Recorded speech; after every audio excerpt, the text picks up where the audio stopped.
remembered as the king with 6 wives, a magnificent beard, and a personality best described as absolute Wi-Fi router that needs turning off and on again. His reign proved that one determined man can change the course of history, especially if he has a sharp sword, a flexible approach to marriage, and absolutely no ability to take no for an answer.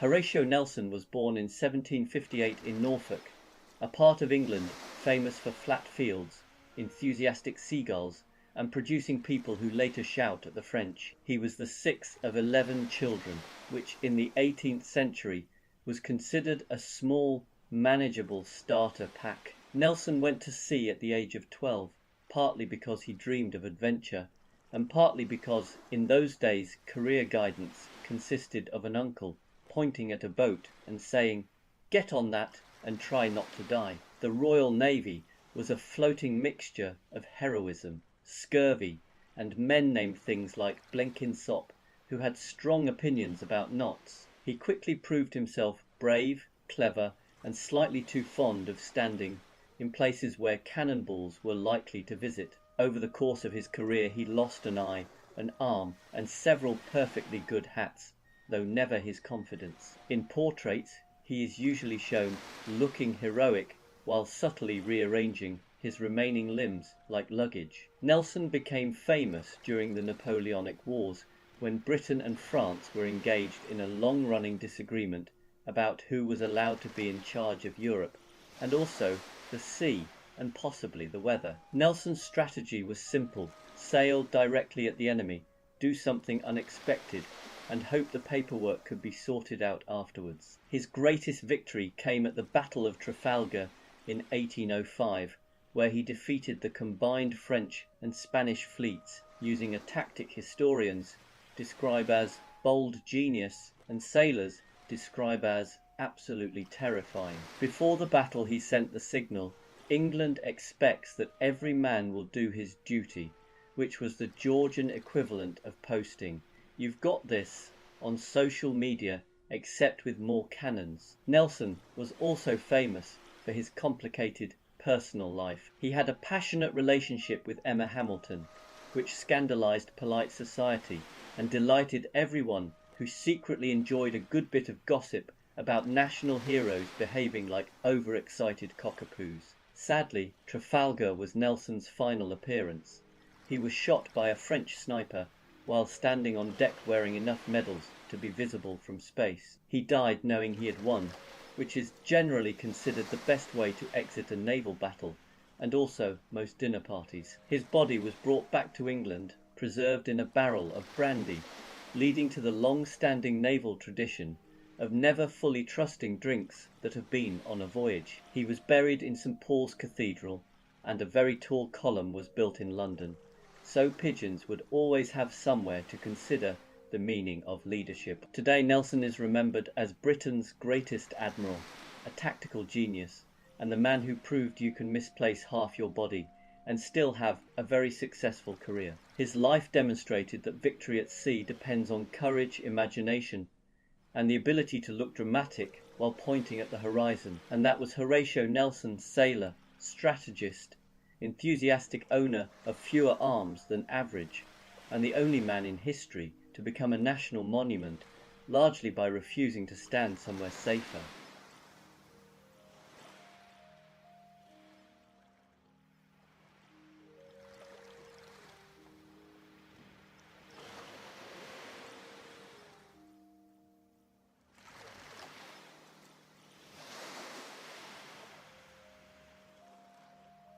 Julius Caesar was born in 100 BC, which stands for before calendars were good. He arrived into a respectable Roman family, though not the sort of family that could casually buy a province for a birthday present. His full name was Gaius Julius Caesar, which sounds like 3 people arguing over who gets the bill. As a young man, Caesar was kidnapped by pirates an experience that would shape his personality in the same way being microwaved shaped soup. Instead of panicking, he reportedly told the pirates they were asking too little ransom and promised to come back and crucify them later, which is the Roman equivalent of leaving a one-star review. He began his political career through the traditional Roman methods of making speeches, shaking hands, and borrowing alarming amounts of money. Roman elections were a bit like modern ones, except instead of kissing babies, you occasionally conquered a small country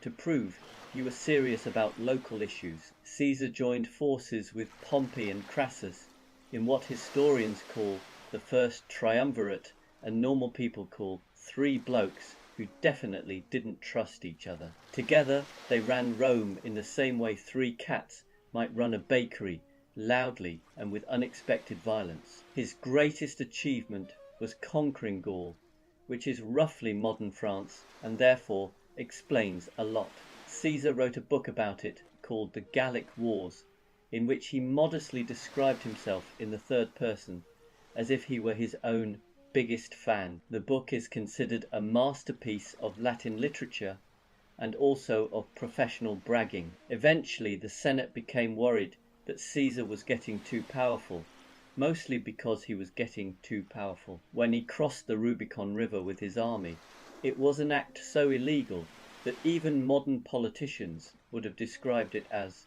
not ideal. This sparked a civil war, which Caesar won by being better at civil wars than everyone else. He became dictator of Rome and introduced many reforms, including a new calendar that actually worked, roads that went to places on purpose, and the idea that maybe the Senate shouldn't stab people quite so often. He also started wearing a laurel wreath to hide his bald patch, proving that even in ancient times men would rather conquer continents than discuss hair loss. On the 15th of March 44 BC, Caesar went to the Senate House despite several warnings, including a note from his wife, and possibly the entire concept of common sense. There he was stabbed 23 times by a group of senators who believed in saving the Republic through enthusiastic knife-based teamwork.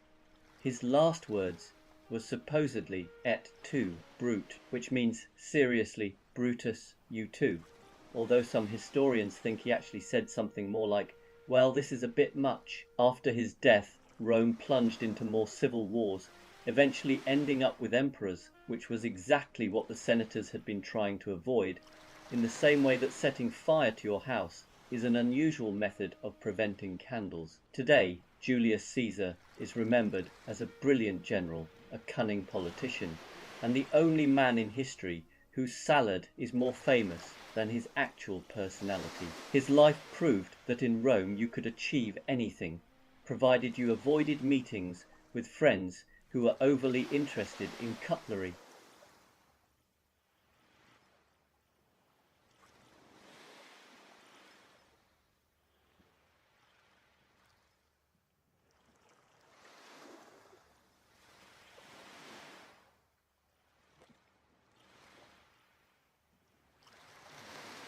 William Shakespeare was born in the olden days when England was still in black and white, and people spoke entirely in quotes they didn't yet know were famous. Historians agree he arrived in Stratford upon Avon in 1564, although some believe he may have been delivered by a midwife who later forgot to write it down because she was busy inventing the concept of Tuesday. As a child, William attended grammar school, where he learned Latin, Greek, and how to look thoughtful while not understanding Latin or Greek. This education was extremely useful because it meant that when he later made up words like bump and eyeball, he could pretend they were classical. At 18, he married Anne Hathaway, who was not the American actress because films hadn't been invented, and neither had America in the modern sense. They had 3 children, proving that even the greatest writer in history was still expected to take the bins out,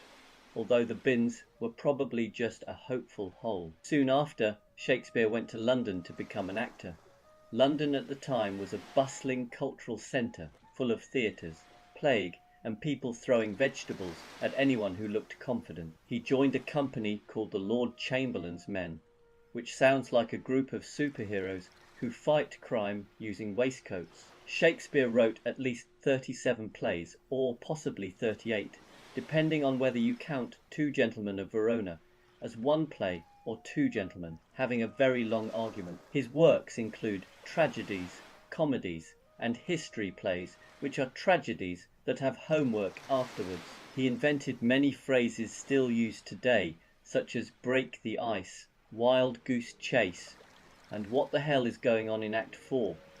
Nobody knows exactly how he wrote so much. Some experts think he worked very hard, while others believe the plays were written by someone else called Shakespeare, who looked identical and lived in the same house, which would have been an incredible coincidence. He performed at the Globe Theatre, a wooden building shaped like a donut that occasionally caught fire to keep the audience alert. There were no special effects, so when a character needed to disappear, they simply walked off while everyone pretended not to notice, which is still how politics works. In 1616 Shakespeare died, possibly from a fever, possibly from too much excitement about inventing the knock-knock joke. He left his second best bed to his wife, which sounds rude but was actually the Elizabethan version of a romantic gesture, like buying someone a toaster with only one slot. Today he is regarded as the greatest writer in the English language, even though he spelled his own name at least 6 different ways, suggesting he was either very creative or owned a particularly chaotic pen. His legacy lives on in theatres, classrooms, and in the fact that whenever anything dramatic happens, someone will inevitably say, "This is just like Shakespeare," even if it's only a cat falling off a chair. And that, more or less, was William Shakespeare, playwright, actor, husband of the correct Anne Hathaway, and the first person to realise that if you put the word thou in front of anything, it sounds important.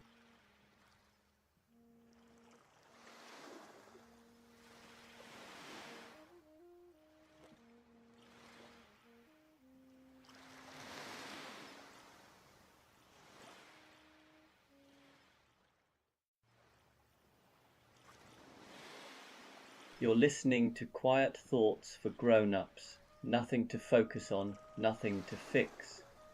Just some quiet thoughts in the background.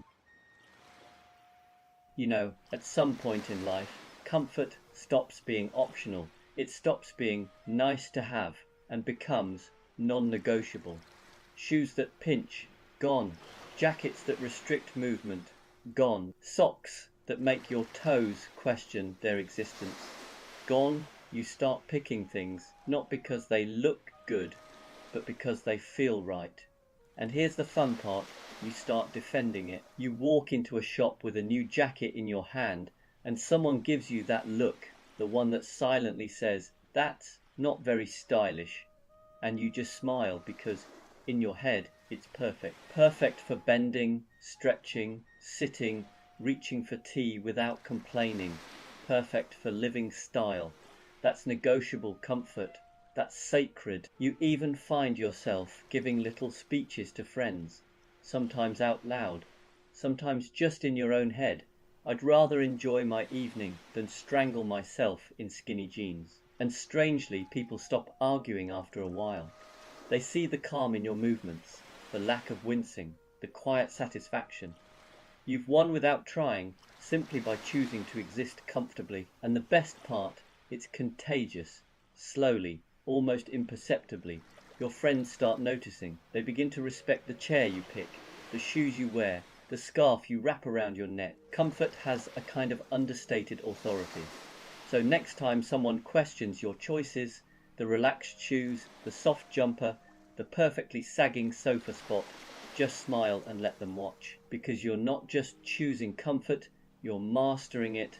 And frankly, that's a victory worth celebrating quietly every single day.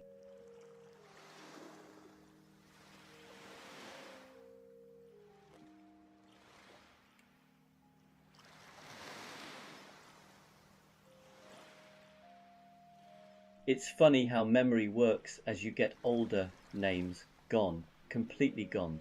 You'll meet someone new, shake their hand, and somewhere inside your brain, The words have evaporated, but the utterly irrelevant details. Oh, those are crystal clear, like the exact shade of the curtains in their living room 10 years ago, or the fact that they once wore mismatched socks to a Christmas party. You don't need that information, it serves no purpose, but it's somehow impossible to forget. And the more you try to remember a name, the more it slips away. So there you are, smiling, politely calling someone mate or friend, all the while rehearsing the tiny, unnecessary facts that your brain has filed away forever. You'll remember the story of their cat, the brand of coffee they bought once, or the exact time they tripped on the pavement. But their name, poof, vanished. The strange part is, it almost becomes a superpower. You can recall all these odd, seemingly useless details that make conversations feel familiar and personal. You can tell someone, I remember the scarf you wore on that snowy day in 2012, and they're stunned even if you can't remember their name. And you realize maybe names aren't that important anyway. What matters is the tiny mosaic of moments, the quirks and little stories, the bits that stick and linger. Those are the things that make someone memorable, and somehow that feels more satisfying than remembering a simple name ever could.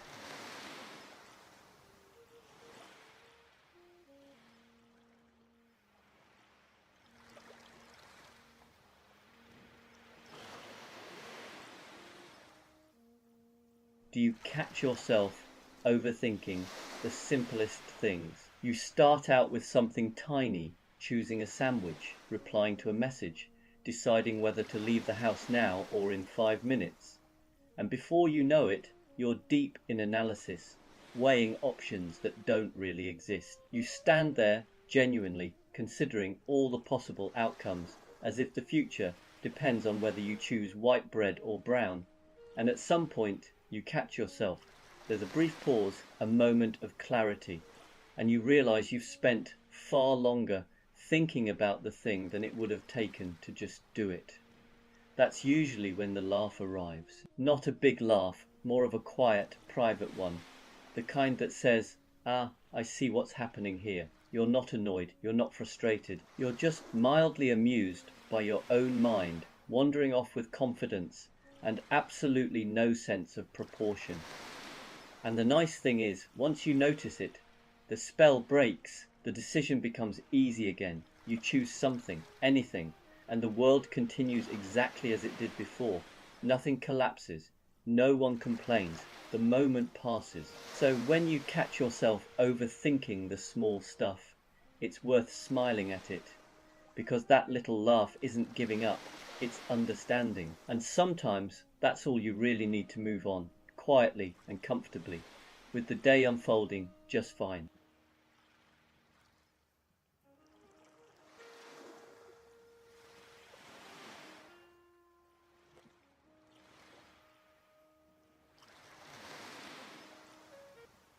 There's a moment in life when bedtime quietly shifts. No announcement, no discussion, no dramatic decision. It just happens earlier than you expect. One day you're someone who stays up late because you can, and the next you're glancing at the clock and thinking, well, that's probably enough for today. What's interesting is how reasonable it feels. There's no rebellion, no sense of missing out. You're not tired in a dramatic way, you're just done. The day has had its say, and you've listened politely. Even the idea of staying up feels like unnecessary effort, like insisting on dessert when you're already perfectly content. You start planning evenings differently without quite realizing it. Films get paused halfway through with the calm confidence that they'll still exist tomorrow. Books fall gently onto the bedside table instead of being finished. There's a quiet satisfaction in knowing you don't have to push yourself anymore. You've earned the right to stop. And the best part is the morning, waking up earlier, doesn't feel like punishment. It feels spacious. There's time for tea, for sitting quietly, for easing into the day without rushing. You realize that the earlier bedtime wasn't about getting older. It was about choosing peace over resistance. So when you find yourself heading to bed earlier than you once would have, don't fight it. You're not missing anything. You're simply listening to a quieter rhythm. Now, and honestly, it's a rather pleasant one to fall asleep to.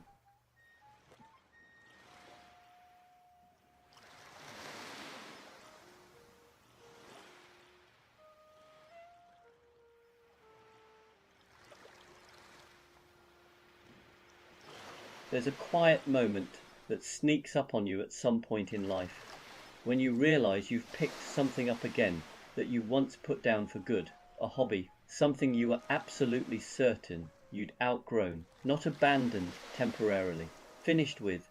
Maybe it's an old book or a bit of music you haven't listened to in years. Maybe it's something you haven't even thought about for decades. You don't make a big decision about it. You just find yourself doing it, almost by accident, and wondering why you ever stopped. What's different now is the pace. You're not trying to be good at it. You're not trying to turn it into anything. You're just enjoying the shape of it, the familiarity, the feeling of your hands remembering what to do before your head catches up. It's strangely comforting, like meeting an old friend and realizing you don't need to impress each other anymore. And there's no urgency, no sense that it has to lead anywhere. If anything, the joy comes from knowing it doesn't.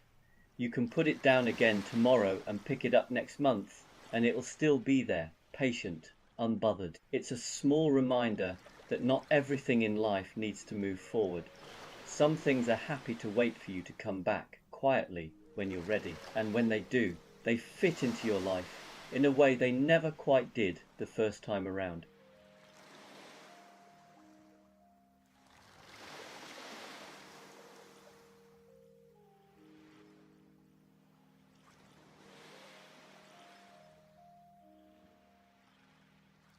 Weekends used to arrive with a bit of drama. There was anticipation, plans, a sense that something had to happen. At some point, though, the rhythm changes quietly, without announcement, and weekends become something else entirely. You still notice Friday, of course, but instead of excitement, it's more like relief, a gentle exhale. The weekend isn't a blank canvas anymore. It's a softer version of the week, familiar, predictable, comforting. Saturday mornings arrive earlier than they used to, often without effort. You wake up naturally sometimes before the alarm, and there's a brief moment of confusion before you remember there's nowhere you have to be, and somehow that's better than sleeping in ever was. You find yourself doing small, unremarkable things, a bit of tidying, a slow cup of tea, maybe a walk that has no real destination. There's no rush to make the most of it. The enjoyment is quieter now, tucked into the spaces between tasks, and then Sunday comes along carrying that familiar feeling that used to mean dread. But even that softens with time. It becomes more about easing into the week than resisting it. You prepare gently, you put things in their place, you wind down without fighting the clock. Nothing about weekends is worse. They're just different, less loud, less ambitious, more forgiving. And somewhere along the way, you realize this new rhythm suits you perfectly. It's not about escaping life anymore. It's about settling comfortably into it.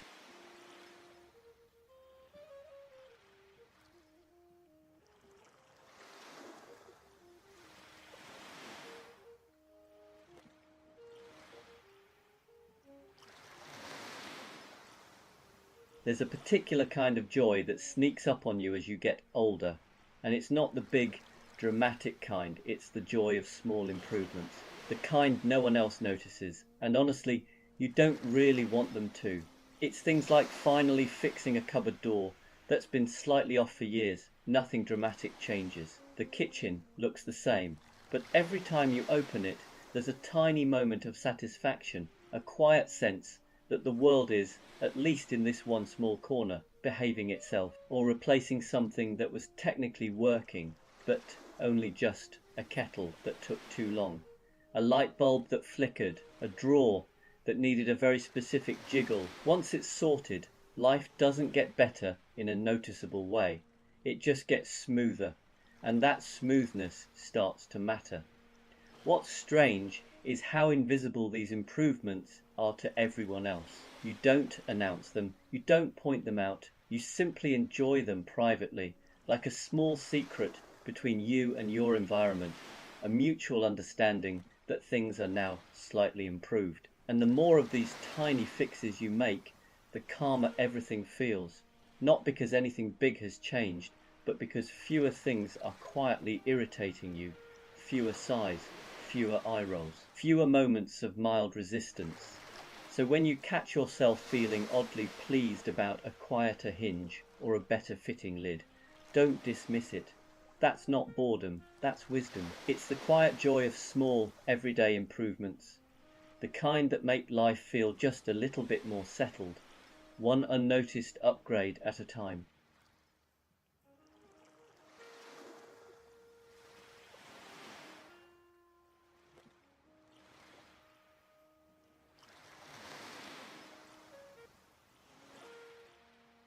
So there's this thing that happens when you get a bit older.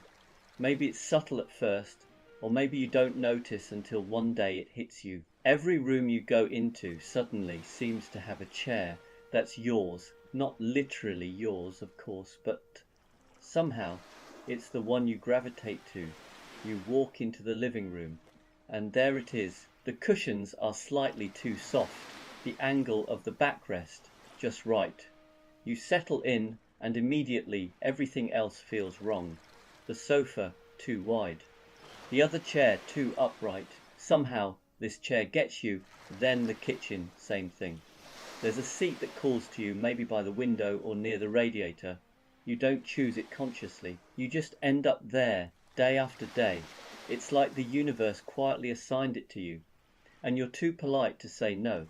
The funny part is, no one else notices. Friends sit down, shrug, shuffle uncomfortably, but the chair remains your chair. You try sitting somewhere else just for a change. It's okay for a minute or two, but eventually you're back in the chair that fits your body, your rhythm, your slightly creaky knees. And the real kicker, you start noticing it everywhere.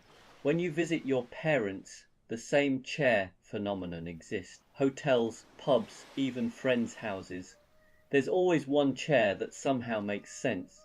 It's not a big deal, but somehow it's comforting, familiar, like a little anchor in a world that's otherwise constantly changing. So next time you settle into a chair and sigh without really thinking about it, know this: you've officially discovered one of middle age's most understated joys. Your chair has chosen you, and really, that's not too bad at all.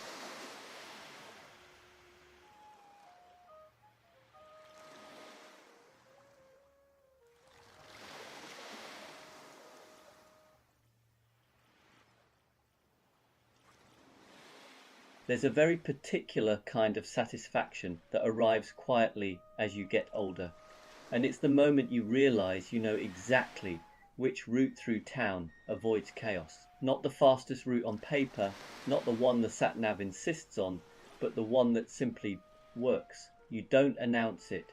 You don't feel the need to explain it. You just turn left where everyone else goes right, ease down a side street, glide past a row of parked cars, and suddenly the world feels calmer. The lights are kinder here. The traffic moves differently. You've slipped through the gaps without anyone noticing. What's funny is how instinctive it becomes. You don't really think about it anymore. Your hands just turn the wheel, your feet adjust automatically, and somewhere deep down there's a quiet confidence that says, this way. You've learned this route over years, through roadworks, school runs, temporary closures, and one disastrous diversion you still haven't forgiven. And every now and then you catch a glimpse of the main road you've avoided. Cars stacked nose to tail, indicators flashing in frustration, people gripping their steering wheels like it's a competitive sport. You feel a small, private triumph, not smugness, just relief, a gentle sense that you've made the right choice. It's not about speed anymore. It's about flow, about choosing the path that keeps your shoulders relaxed and your breathing steady, knowing where the bottlenecks are and quietly stepping around them. And maybe that's one of the underrated perks of getting older. Not knowing everything, but knowing enough to move through the world with a little less friction, one calm side street at a time.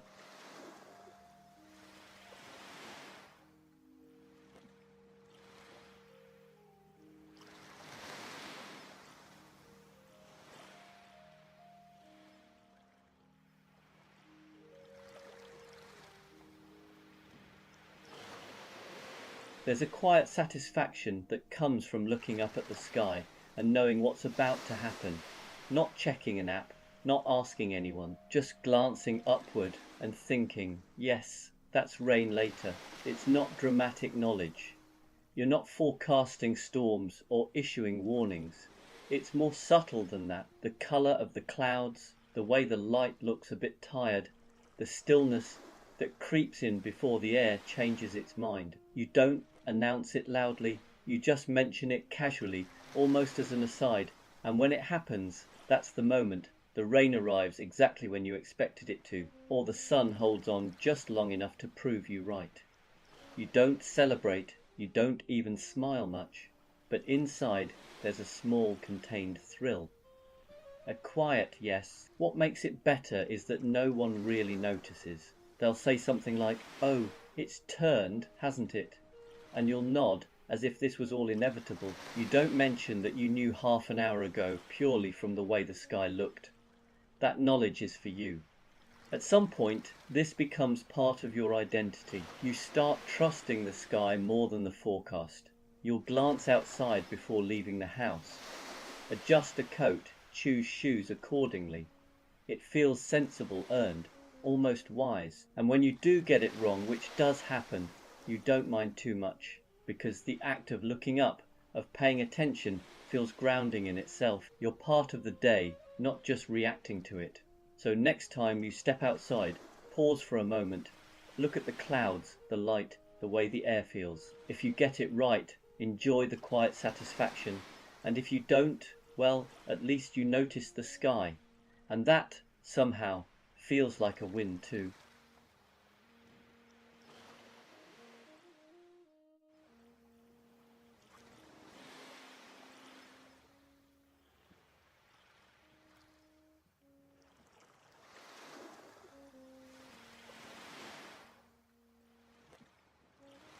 You've been listening to Quiet Thoughts for Grown-Ups, and now history explained with the confidence of a man holding the wrong map. This is Balmy Biographies.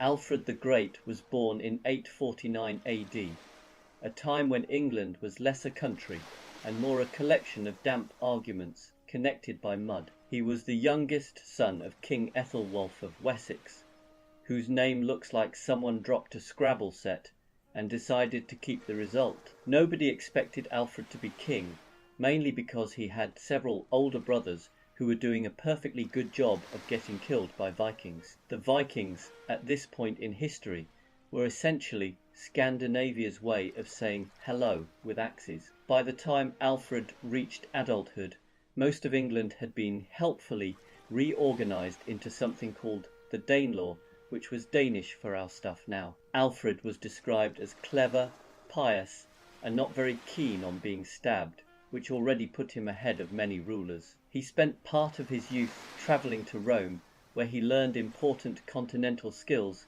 such as reading, praying, and realising that England could really do with some indoor plumbing. In 871 he became King of Wessex after his brother Ethelred died, possibly from wounds, possibly from trying to pronounce his own name too quickly. Alfred immediately faced the problem that the Vikings were everywhere, including places that technically belonged to him, like outside and most directions. After several battles, Alfred was forced to hide in the Somerset marshes disguised as a normal person. This led to the famous incident where a peasant woman asked him to watch her cakes, and he let them burn, proving that even great leaders can be defeated by basic domestic multitasking. Historians still debate whether this story is true, but it feels emotionally accurate. Eventually Alfred reorganized his army, invented a system of fortified towns called burhs, and built a navy, which was revolutionary because until then England's main defence against sea invasion had been hoping the sea would behave. He defeated the Viking leader Guthrum, who agreed to be baptized, presumably after Alfred explained that Christianity came with fewer surprise axes. Alfred didn't just fight, he also believed in learning. He translated books into Old English, encouraged education, and started the Anglo-Saxon Chronicle, a sort of national diary that mainly recorded who had invaded this week. He wanted his people to be able to read, which was radical at a time when most kings considered literacy a suspicious foreign hobby. By the time he died in 899, Alfred had transformed Wessex from next on the Viking list into the foundation of what would eventually become England. He is the only English king officially called the Great, partly for his achievements, and partly because Alfred the reasonably competent didn't look as good on statues. Today Alfred is remembered as a warrior, a scholar, and the patron saint of burnt cakes. His life proved that with enough determination, organisation, and emergency marches, even a small soggy kingdom can stand up to men in horned helmets, who, disappointingly, probably didn't even have horns. And that was Alfred, the great king, bookworm, cake wrecker, and the first Englishman to realise that national survival requires both swords and a decent library card.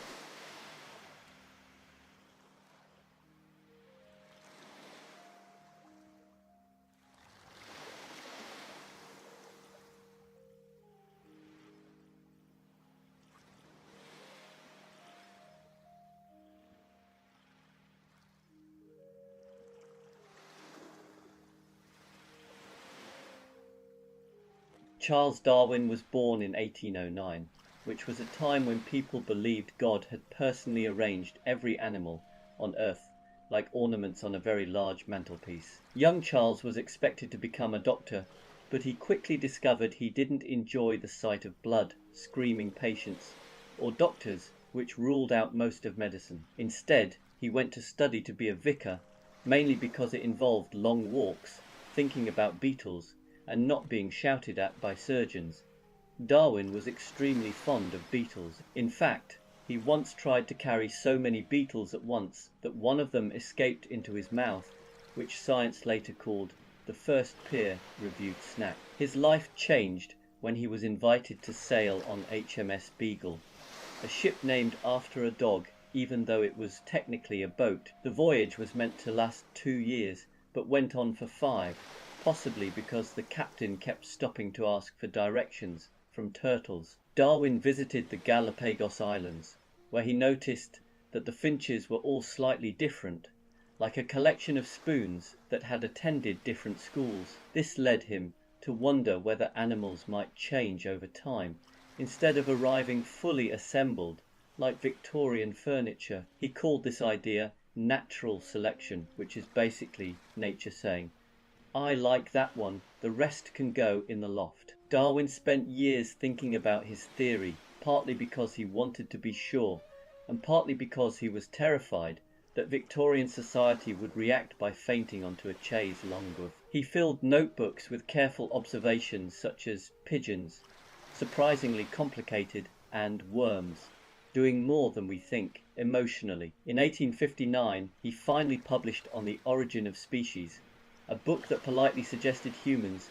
might be related to monkeys, which many humans took as a personal insult. Some people said the theory was dangerous, others said it was brilliant, and a few misheard it and thought Darwin had invented oranges. Despite the controversy, Darwin was a gentle, slightly anxious man who preferred gardening to arguments. He suffered from mysterious illnesses, possibly caused by stress, seasickness, or accidentally thinking too hard about barnacles. He studied those for 8 years, which is longer than most people spend studying their own children. Darwin died in 1882 and was buried in Westminster Abbey, proving that even the church eventually decided evolution was at least worth a good seat at the funerals. His ideas changed how we understand life, nature, and why some relatives are better adapted to Christmas dinner than others. Today he is remembered as the man who explained where we came from, why peacocks look so pleased with themselves,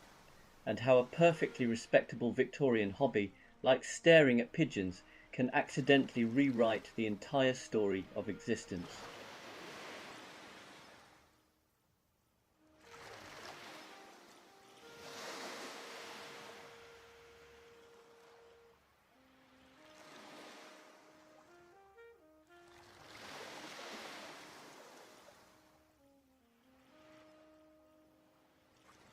Florence Nightingale was born in 1820 in Florence, Italy, which is either a charming coincidence or the least imaginative piece of baby naming in history. Her wealthy British parents had been touring Europe at the time, presumably ticking off cathedrals and inventing the concept of the embarrassing holiday photo. As a young woman, Florence announced she wanted to be a nurse. This was shocking because in Victorian England, nursing was considered slightly below professional pigeon and only marginally above haunted mop. Respectable ladies were supposed to faint delicately, not roll up their sleeves and deal with people who were actively leaking. Florence claimed she had received a calling from God, which her family interpreted as a phase, like watercolours. They tried to distract her with parties, eligible bachelors, and the exciting life of doing absolutely nothing in a large dress. Florence responded by reading medical textbooks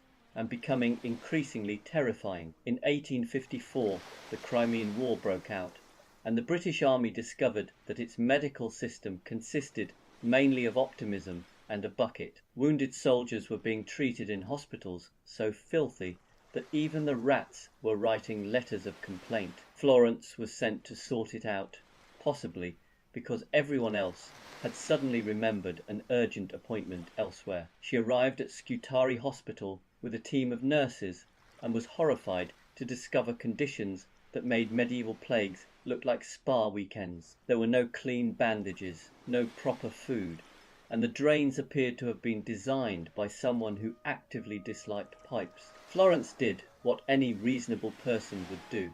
She cleaned everything, organised supplies, shouted at generals, and invented modern nursing while running on approximately 3 hours of sleep and pure indignation. She became known as the lady with the lamp because she walked the wards at night, checking on patients, and also because the lady with the extremely strong opinions about ventilation didn't fit in the newspapers. She used statistics to prove that more soldiers were dying from disease than from being shot, which was awkward for the army, who had spent years assuming bullets were the main problem. Florence drew charts so persuasive that even Victorian men were forced to admit a woman might be right, an event some historians classify as a miracle. After the war, she returned to Britain a national hero and immediately began campaigning for healthcare reform. She wrote books, redesigned hospitals, and terrified politicians with numbers until they agreed to behave better. She also kept a pet owl called Athena, proving that even legends need someone to judge them silently from a perch. Florence Nightingale lived to the impressive age of 90, despite spending much of her life surrounded by things that were trying very hard to be contagious. She transformed nursing into a respected profession and established the idea that hospitals should be clean, which seems obvious now, but was then considered a radical lifestyle choice. Today she is remembered as the founder of modern nursing, the patron saint of disinfectant, and the first person to realize that saving lives sometimes requires a mop, a pie chart, and the ability to frighten powerful men using only sensible shoes. And that was Florence Nightingale, proof that one determined woman with a lamp can achieve more than an entire empire with a committee.